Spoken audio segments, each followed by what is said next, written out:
Every night, lumalabas ako sa trabaho habang tulog pa ang siri. Pagod ang katawan pero gising pa ang puso. Naglalakad ako pa uwi sa tahimik na kalsada ng Baguio. Ang lamig ng hangin, ang amoy ng lupa pagkatapos ng ulan. Parang niyayakap ako pagkatapos ng mahabang gabi. Duman ako sa Burnham Park.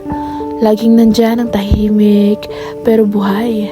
May mga nagja-jogging, may mga nagzuzumba na maaga pa. May mga taong nagsisimula ng araw nila at ako, tinatapos ko lang ang sakin. Every step, ramdam ko ang bigat ng gabi pero ramdam ko rin ang lakas ko. Ang tapang ko na bumangon bawat gabi at lumakad kahit pagod. Paulit-ulit ang routine, work, walk, Burnham, home.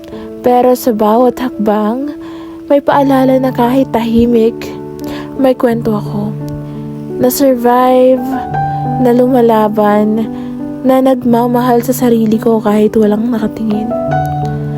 Pagdating ko sa bahay, hindi lang ako nakauwi. Nakalampas na naman ako sa isang gabi at bukas lalakad ulit ako. Tahimik, simple pero puno ng lakas.